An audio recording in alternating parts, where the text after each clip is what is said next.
Whenever you have a problem that's too big for you to handle, call it Goliath, because then you know how things are going to wind up. David says, the battle is not yours. The battle is the Lord's. In football, the quarterback receives the ball, and so the other team is coming in to tackle him. They're coming in to destroy him because he has the ball. When he takes the ball, he's also invited a problem because there are 11 other men who want to do something about the fact he has that ball.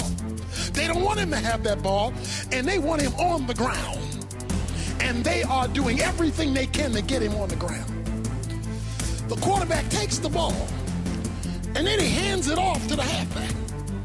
The halfback then takes the ball, and he runs with it. An amazing thing happens.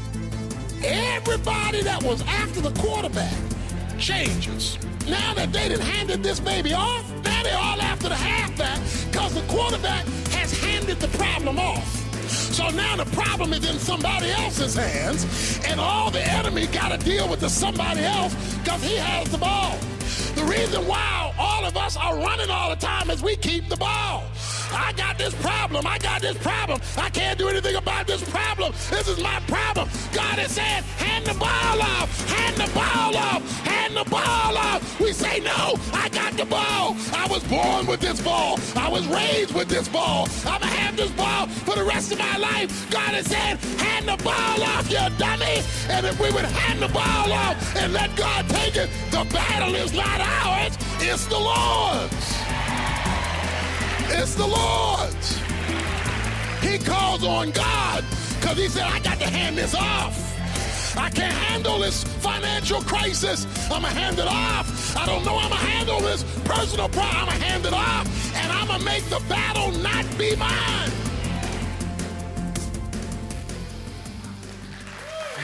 I want to preach like that one time. I want to preach like that one time, man. Tony Evans can bring it. I mean, that's like my whole message. I have like 30 minutes of material, but he boils it down to this when it comes to the word surrender. Hand the ball off, dummy. Just walking away. So I say hand the ball off. Y'all say dummy. Hand the ball off.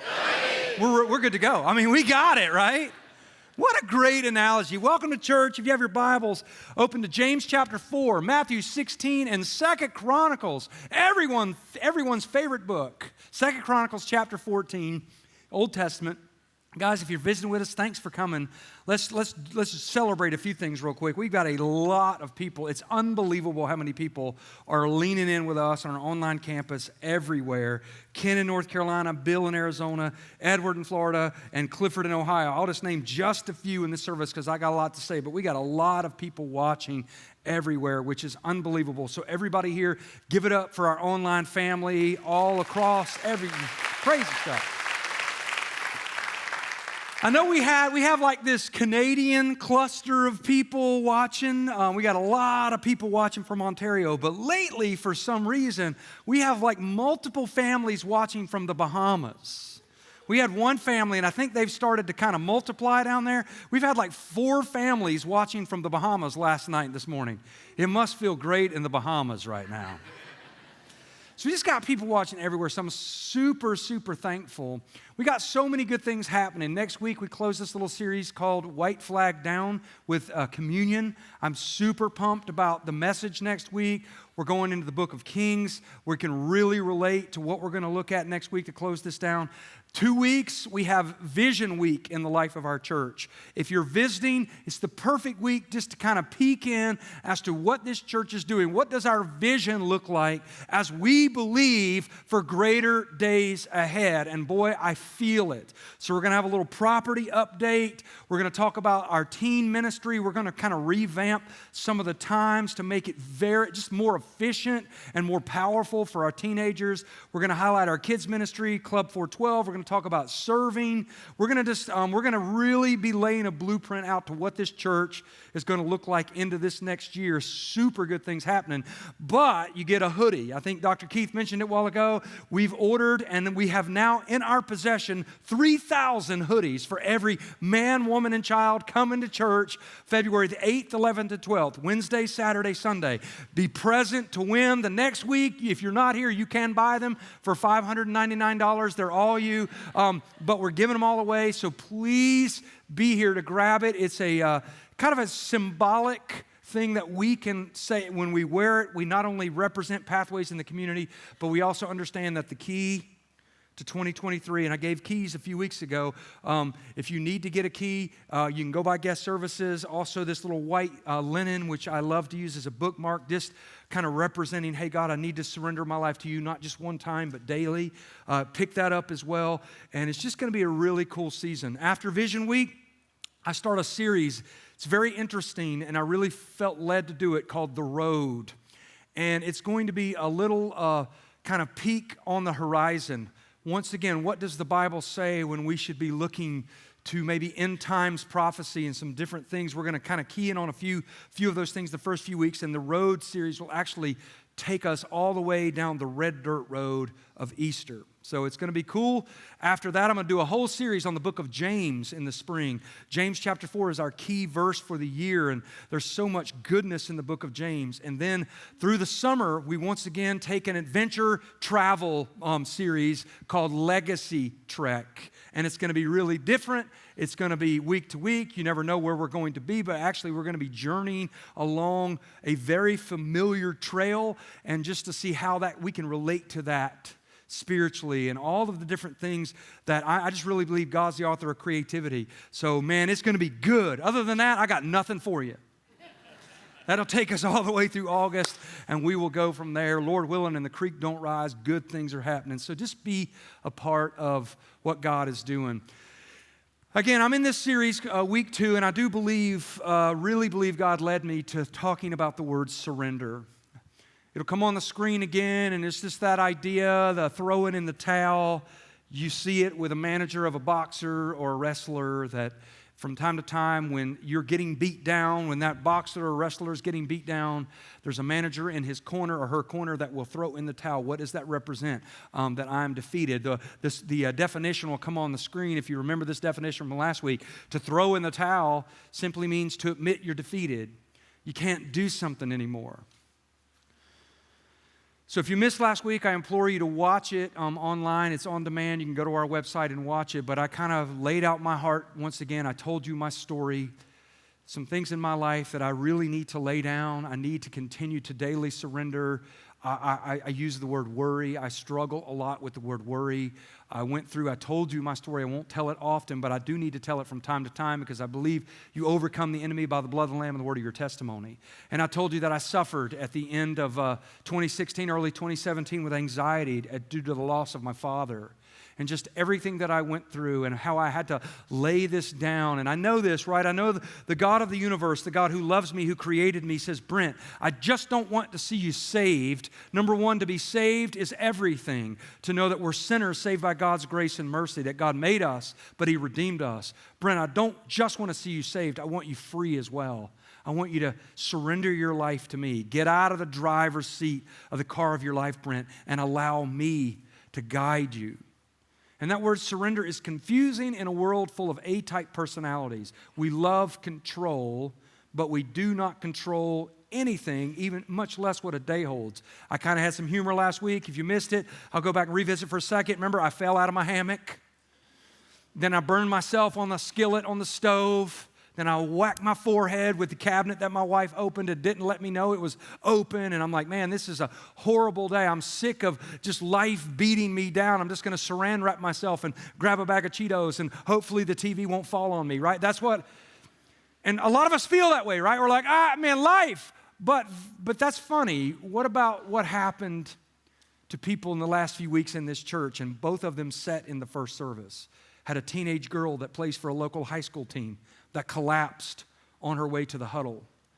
And they had to give her CPR there in the high school gym. Talked to her today. She's fine. She's having a stress test done this week, and they felt like there was just some kind of issues going on, but yet you could tell she's physically and mentally going to now struggle with what happened to her. But man, I can't. I'm fit. I'm a teenager. I'm just running off the court.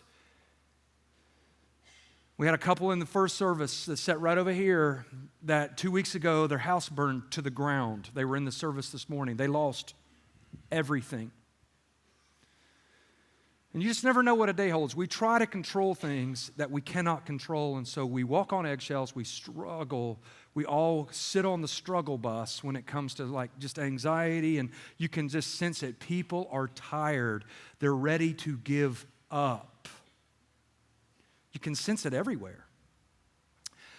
So I really felt like God led me, and I do word it that way because I don't think it was on my radar until I started to preach in that Built to Last series later in the fall last year, and I talked about the word submit, and really husbands and wives submitting to each other and getting out of our own way and locking in on what God wants for us, and you could feel the intensity in the room. We don't like that word. That word's awful.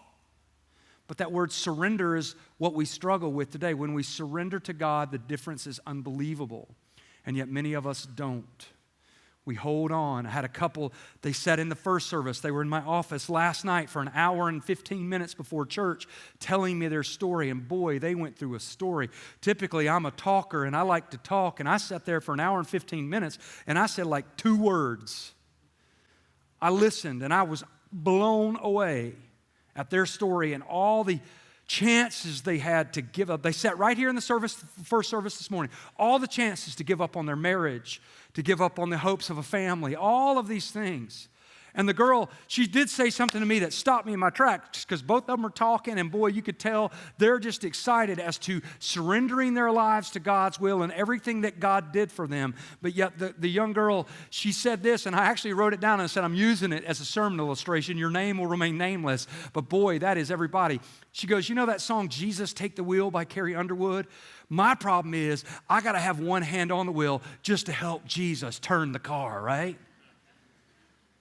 That's us. But here's what God says in the book of James, and this is where I really felt led to go to because I think this is an issue today. God opposes, starting in verse 6, God opposes the proud. Pride is the mother problem. It's the mother of all sins. Many of us struggle with that word pride, but shows favor to the humble. Humility and vulnerability are key. Submit yourself, surrender to God. Resist the devil. He will flee from you. Come near to God, and he will come near to you. Wash your hands, you sinners. Purify your hearts, you double-minded. Humble yourselves, he says it again, before the Lord, and he will lift you up. I tried to say it last week, and hopefully I articulated it well, but I want to articulate it one more time. I've learned in the most frustrating moments of my life when I feel like throwing in the towel, and there are many of those moments, I do have a choice. I can choose to sit with the enemy in defeat, or I can surrender to God. And when I give up control of my life, it's amazing what God does. He lifts me up. So I said this last week, and I want to make sure we're clear with this. Surrendering, because this word is confusing in our culture because we don't like it. Surrendering is not the same thing as giving up. It's not the same thing as giving up on your dreams, and I'm just walking away from this, and I see no hope, I see no future. Surrendering is, hey, God, I'm going to get out of my own way, and I want you to guide me. I want you to direct me because you know what's best. Why is it so hard to surrender? Why is it so hard to surrender? While giving up is easy in our society, we hit the little Staples easy button and we give up on marriages and careers and faith, you name it. It seems like today giving up is like easy to do, but surrendering is hard. Why? Because it requires vulnerability and nobody likes to be vulnerable. Hence the prayer request y'all gave me a few weeks ago that I'm still reading and absorbing. And a lot of you didn't write your names down. You're like, well, Brent, I don't want the preacher to know I have any problems. I said it last week. I'll say it this week. You got problems. I got problems. Lock eyes with somebody real quick. Find somebody and just whisper to them, you have a problem, right? I mean, we all struggle. We don't like to be vulnerable. We don't even sometimes know what vulnerable means. How do you visualize vulnerability? How do you describe that? I'll put a few pictures up. I think I feel vulnerable with this picture, a little high wire moment over sharks. This is a husband walking around when his wife is mad right at home. You got to tiptoe. Because if you say anything wrong, you're like, Brent, that is a dumb picture. I mean, I just Googled vulnerable. That came up. How about this? Let's go sports for a minute. LeBron, I think that's Kevin Love, winning the NBA championship. Two guys, I love it. That feels so vulnerable to me. Like, I don't care what people think. Look at me, I'm a gazillion. I mean, vulnerable. You're like, Brent, you're weird. This is most people would think vulnerable. If you ever been to a counselor, mental health is such an issue today, and it used to be kind of taboo for us to say that we go to counseling, but I'll go ahead and say it. I'll finish the sentence. When my dad died in 2016 and I had that panic attack, I thought I was going to die at the beginning of 2017, and I told you my story last week of how I had to surrender my worry. At my wife's request and my mother's request, they're like, Brent, it might be good for you to go to your counselor friend in West Knoxville for a few times just to unpack everything that happened to you, that post-traumatic stress with the loss of your dad and how that all took place. And so I made the trek over to West Knoxville 4 times. I went to a family friend. He's a Christian counselor still to this day over in West Knoxville. I went 4 times. And I went there and he had a couch, and, just for the heck of it, I kicked back on the couch. Dr. Humphreys goes, Brent, you can sit up. I'm like, no, man. I'm used to counseling. I want to lay down.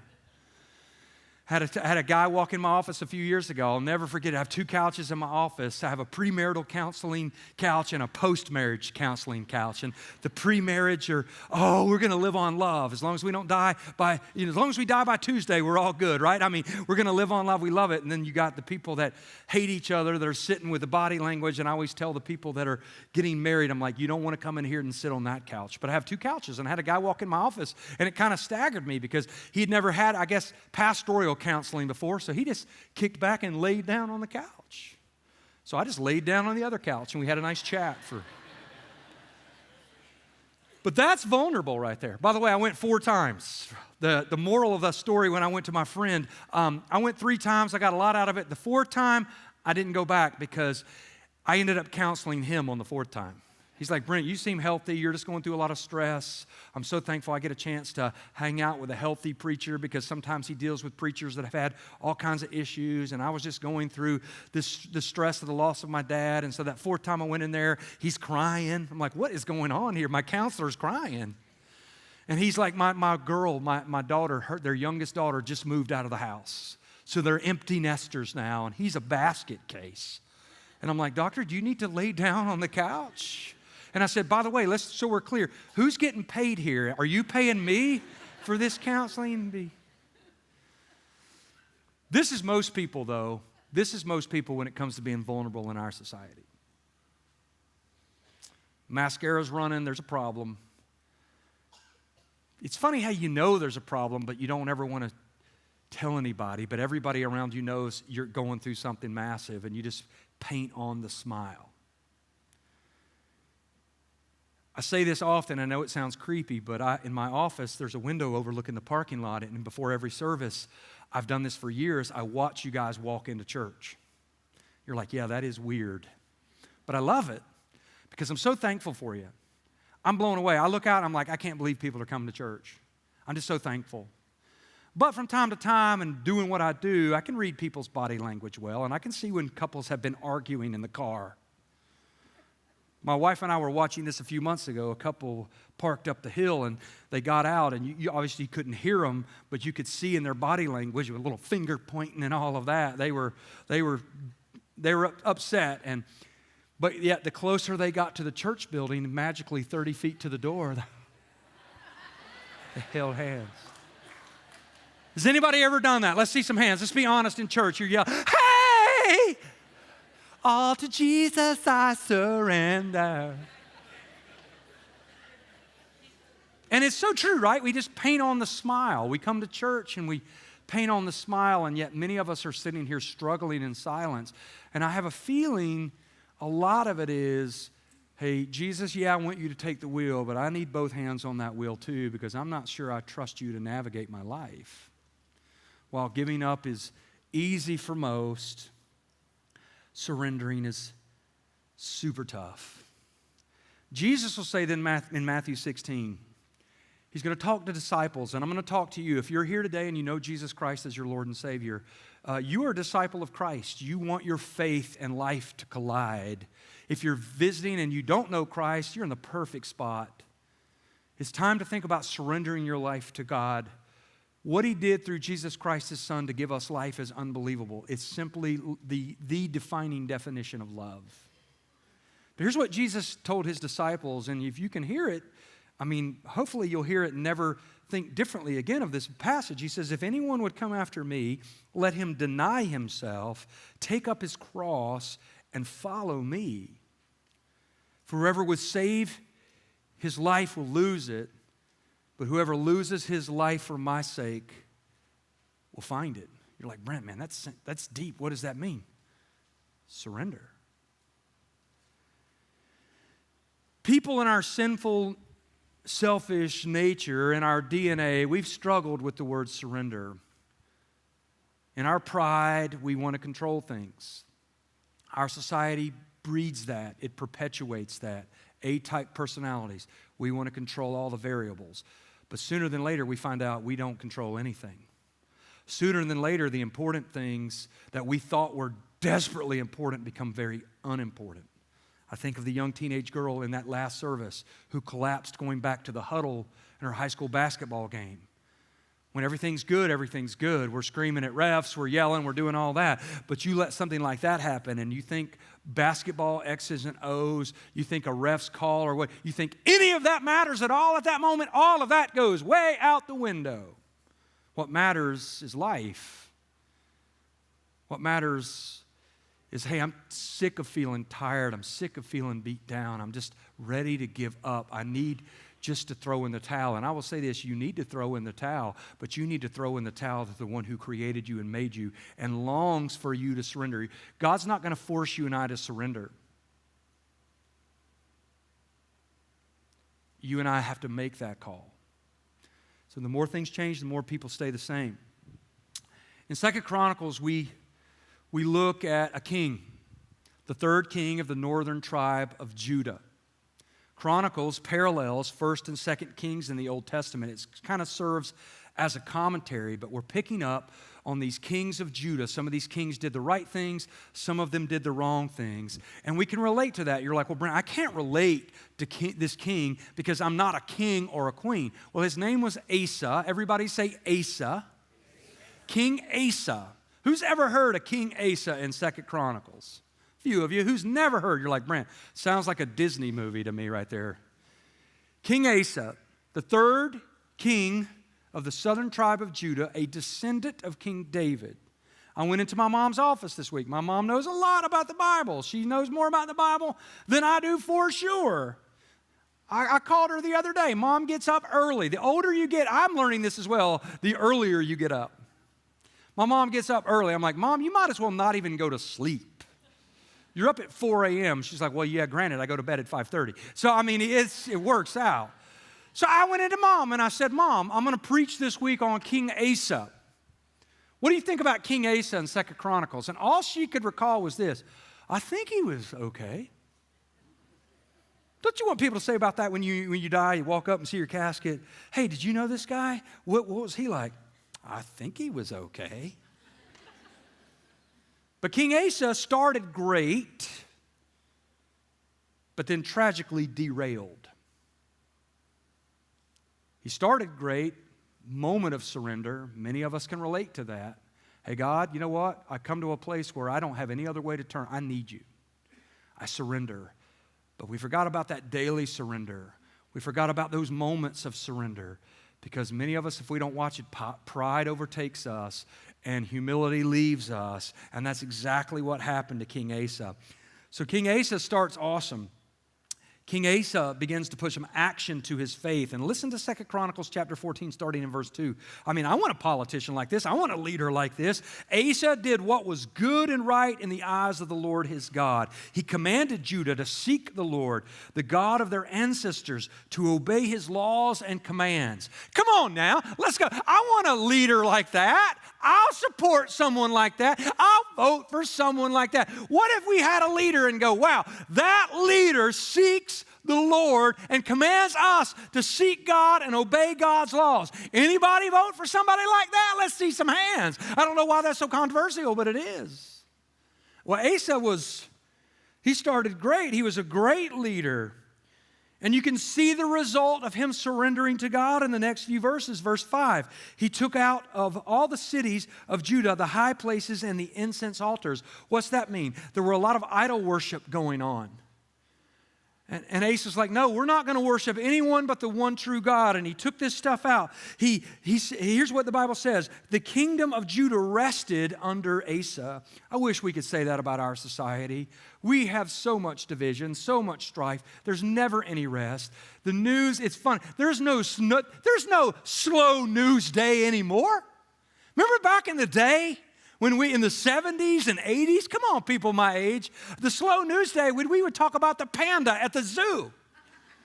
Remember that? Everybody, all the people went, hey, there's a new panda being born at the zoo. Now it's awful every single day. There's no rest at all. No wonder we're so weary. Verse 6, Asa built fortified cities in Judah. The land had rest. He had no war in those years. The Lord gave him and the nation of Judah peace. You're like, well, Brent, man, your mom got that wrong. He was incredible. Pastor Pat might need to read her Bible a little more. That sounds pretty good to me. 2 chapters. 2. Asa reigned for 41 years. His son Jehoshaphat, tomato, however you want to say that, reigned after he did. And Jehoshaphat was a pretty godly king as well. A lot of people will say that Asa did a lot of right things, but boy, he derailed. It was a slow fade. It wasn't necessarily intentional disobedience, but pride began to swell in Asa's heart. He started to follow the easy path and not the right path. And that slow fade brought him to a place where he no longer would seek God. Pretty telling verse. 2 Chronicles 16, 2 chapters later. In the 39th year of his reign, Asa was diseased in his feet. He had a physical issue. Don't know what it was, but it said the disease became severe. Yet, listen to what the Bible says here about this guy who started great but derailed somewhere along the way. Even in his disease, he did not seek the Lord, but only sought help from physicians. You're like, well, people have preached this before. I've actually heard it. People are like, well, that's an indictment, right? That's why I don't go to the doctor. Talked to a lady this week. She's in the medical field. She hasn't had a physical in 19 years. She said nurses make the worst patients. So some people would say, well, I'm not going to go to the doctor. I'm just going to seek God. Hey, I'm going to seek the Lord and I'm going to Dr. Justice. I'm going both, right? Back in this day, you got to remember, physicians, when we talk about this in 2 Chronicles, they were into superstition, folk remedies, even the occult. It's not like Western medicine today, but yet many of us today, when it comes to, hey, giving our lives to God in all kinds of ways, but you let something physical begin to happen to us, and if we don't watch it, we quit seeking the Lord and we chase everything else. And that's what the Bible says. In the 39th year of his reign, he got a disease. He quit seeking God. And what does it say in verse 13? Interesting way to tell us. Asa slept with his fathers. What did that mean? He's dead. During the 41st year of his reign, he died. 2 years later. So a lot of people will say this about King Asa when you look at the summary of his life. My life application says the life of King Asa is an example to all of us how easy it is to drift away from God. So how do we relate to that? We all have areas in our lives that are harder to surrender than others. Some of us, we trust God with career decisions, but not when it comes on who we're dating and who we're marrying. We surrender our time, but not our finances. We surrender our life's plans, but we don't give our children's life's plans over to God. We don't really put some action to our faith and make sure that these moments are not optional, but essential to their faith growth. Last week I told you I struggle with worry. Some of you might struggle with worry. Maybe worry is not your problem. What other issue that right here, right now, and this is what I believe to be true, this is why these moments penetrate, that you know in your heart what you're struggling with when it comes to, hey, I need to surrender this. So I thought about it this week, and I went back and kind of ran through my mind, my memory, what areas in my life that I've turned over to God. And there have been many areas where I'm like, God, I'm turning it over to you, but what are these areas that I struggle with? Ready? What are areas in your life that you still need to surrender to God? I'm still there. What action am I taking? What action are you taking to do that? Cool story to close. Some of you, you might not know who this guy is that'll come on the screen. His name is J.W. Van Deventer. He didn't live in our era, as you can tell. I like his hair. He kind of looks a little like Dan Spencer, the pastor of First Baptist Church. So you can tell Dan I said that. His name is Judson. Has anybody ever heard of Judson Deventer? Let's see some hands. Like 2 of you. Judson was a great artist. He was a school teacher. He taught art in his local high school. He was the supervisor of the art department at a local school. He was active in his faith. He was a Christian. He loved his church. He was very into his church. Whenever they would have events or evangelistic events or revival events, they would call on Judson, and Judson would help lead the event, and he would just use his gifts, his artistic gifts, to kind of help other people grow in their faith. Well, he was so inspiring. He was so good at leading in church that a lot of family and friends that loved Judson said, Judson, you're missing your calling, man. You do great in the high school, but you really need to walk into evangelism. You need to give your life to God and let God use you full-time in ministry wherever God would want you to go. And Judson would say, no, I loved being a school teacher. I loved what I did. I just felt like that scratched my itch, and I just loved that artistic side of me. He goes, but one day a pivotal hour came into my life, and I felt so just crystal clear that I should surrender my life to God. And he made this statement, and I've read it in multiple articles about Judson Van Deventer. He said, a new day was ushered into my life because of my surrender.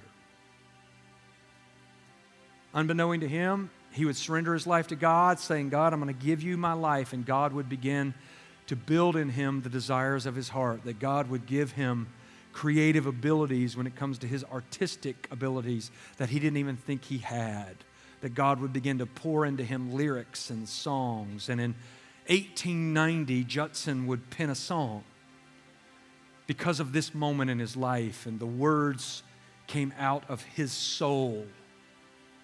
All to Jesus, I surrender. All to him, I freely give. If I ever love and trust him, I will ever love and trust him. In his presence, daily live. I surrender all. I surrender all. All to thee, my blessed Savior, I surrender all. So you might not know his name, but you know that song. Probably the top 3 hymns sung in church around the world since 1896 when it was first put to music. 133 years ago is when he wrote it. So that song has become quintessential, a song of an altar moment in church. When I hear the words, and I love it that this next generation would sing it and Canaan would lead it, I surrender all. We started the service with that. I hear my grandfather, my pawpaw, who was a preacher. Pawpaw didn't have a band. Pawpaw had a piano and an organist in church back in the day. And even though I was a little bit younger when Pawpaw resigned from his church and he would retire, he would still speak everywhere. And so my family would always travel around, and we would listen to my Pawpaw preach wherever we could. And Pawpaw would always turn to the piano player and say, hey, let's sing I Surrender All. Some of you who grew up in church, you know what I'm going here. And they would sing that song forever. My pawpaw would use that song, and he'd be like, I just don't feel all hearts are clear. That's what he would say. All hearts are not clear in this room. We're going to keep singing, and you need to come forward. Who grew up in church? Anybody grow up with a preacher like that? You're like, all right, brother. So me, I was a kid. I was antsy. I'm ready to go get some French fries or do something. And I'm like, I leaned over to my dad. I'm like, if Pawpaw says that one more time, Dad, I'm going down front. I'm going to accept Jesus. I'm taking this for the team so Pawpaw can wrap this bad boy up and we can get out of here. Did anybody ever feel that way? And my dad would be like, yeah, Brent, I'm going down there with you. I'm like, Dad, you're a preacher. That would look bad. So Pawpaw would pass on, and hear my dad. My dad would start to use the same thing. We would sing, I surrender all. My dad's like, I don't feel all hearts are clear. I'm looking at my sister. I'm a teenager now. I'm like, Kim, let's hold hands. We're going down front together. We're going to accept Jesus to get out of here and go to Morrison's cafeteria and get some mac and cheese. I'm dating myself now in the 80s. So a lot of people would say, well, that song, I Surrender All, is the song of salvation, but it's not how it was written. Judson wrote that song. He was a Christian. He was saved, but he was not free. Why? Because he did not surrender his life to God. When he surrendered his life to God, a new day was ushered into his life. And he would write those words, God, you're not making me do this. I'm choosing to do this. All to Jesus, I surrender. All to him, I freely give. I will ever love and trust him. And God, in your presence, I want to daily live. That sounds like a continual commitment to surrender to me. So maybe, just maybe, a song that was written a long time ago applies to us more today than ever. Do we say that? Can we say that? So I want you to do me a favor. I want you to stand up, if you will. I want you to bow your heads, and I want you to close your eyes, and I want to give you a moment. Instead of saying, I give up, I'm tired, I'm weary, and a lot of us are, if we were really honest here, it's time to say, Jesus, I surrender. So I want you to do me a favor. I want you to put some action to your faith here. I'm going to open the altar. It's going to require vulnerability. It's going to require to pass the ball. I think God is saying to us, hey, it's time to pass the ball. Why are you carrying these problems on your own? They're going to overwhelm you. They're going to sink you. Surrender. Let a new day be ushered into your life. Many of us are weary. We're worn out. Jesus will say, come to me. Surrender. So we're going to sing the song. Scott's going to lead it. I'm going to pray. And when it's just Gus and Scott, we're going to go back and be old school for a moment. We're just going to lift this song up. And if you need to come forward, maybe to accept Christ, maybe you're like, Brent, I know that's what I need to do. I would love for you to come forward and say, God, I give you my life. But maybe, just maybe, many of us, we need to come forward and say, God, thank you for saving me. But these are moments I have to give this to you. What area in your life that God is speaking to you, and I believe he's speaking to us all, if we're honest, what area do you need to step forward and go, God, I surrender. I surrender. I freely give this to you. I need you in my life. God, I'm passing the ball. I'm tired. Guide me. God, be with us in this moment. Thank you for this week. I'm so grateful. I can't say how grateful I am. I'm just so thankful for these moments. Allow us to use these moments. The ball ultimately is in our court here. Are we going to pass it or not?